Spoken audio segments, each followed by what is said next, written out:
So the longest period of armed conflict in U.S. history drawing to a close, so too is the military drawing down its forces. The New York Times reported in 2014, or February of 2014, that they were expecting force reductions to numbers not seen since before World War II.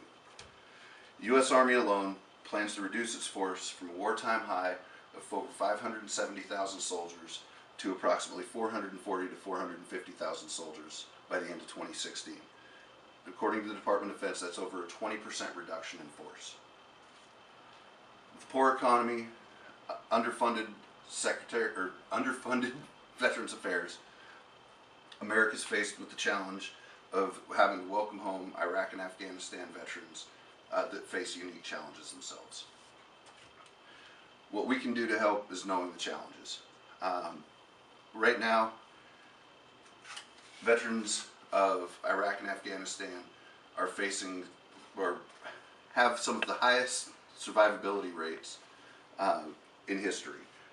During World War II, there were 670,846 soldiers wounded, and there were 291,577 of them that died, which essentially gave a survivability rate of 1 death to every 1.6 injuries.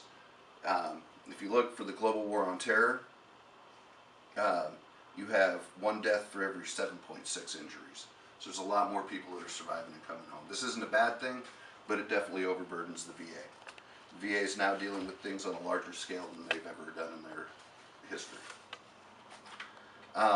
One of the biggest problems that we hear about in the news and everything is post-traumatic stress disorder, or PTSD.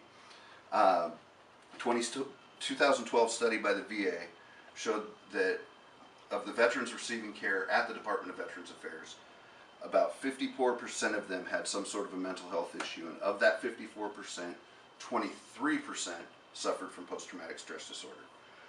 Some of the issues that are related to PTSD are substance abuse, divorce, employment issues, legal issues, and even suicide. In that same study, it showed that of all of the veterans that are eligible to receive care at the VA, only 56% of them were actually accessing that care, which means that just a little over half of the people that are eligible are actually accessing the care. So these problems are out there, and not every single one of them is being faced. And then one of the next biggest challenge is what they're calling the signature wound of the Iraq and Afghanistan war, which is traumatic brain injury and polytrauma. Polytrauma, meaning more than one trauma, more than one thing going on.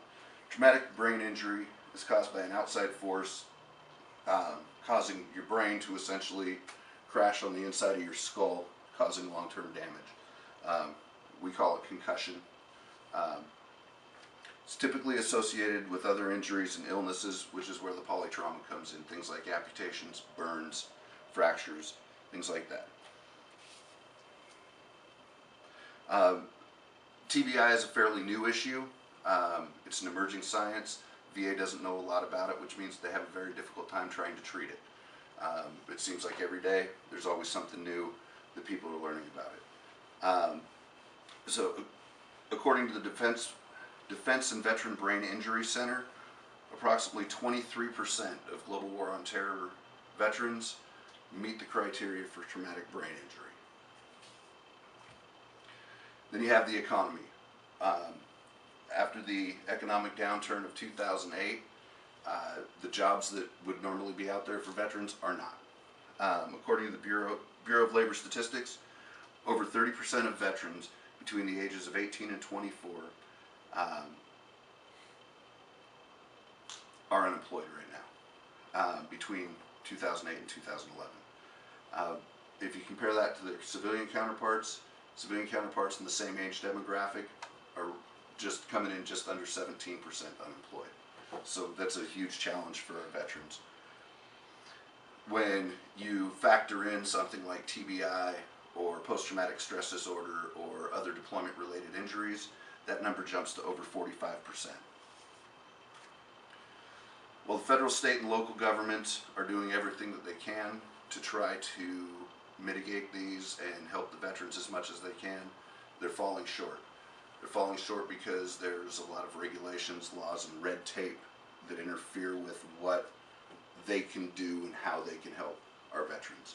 So the next thing falls upon us as civilians, as the communities and the towns where these soldiers and sailors are coming home to. For us to know what these guys are facing, how to help them, and to know where to guide them for the resources, not just for them but for their families as well, because these are things that affect not only the community or the country but their entire family, everybody that has anything to do with them. So to educate ourselves on the resources that are available, the programs that are available, and even getting involved in some of the programs is going to help with their transition. With community involvement, our vets and their families can make a successful transition and have a successful life. So, and I have numbers and links, and this probably won't show up very well, so I will put a slide at the end of this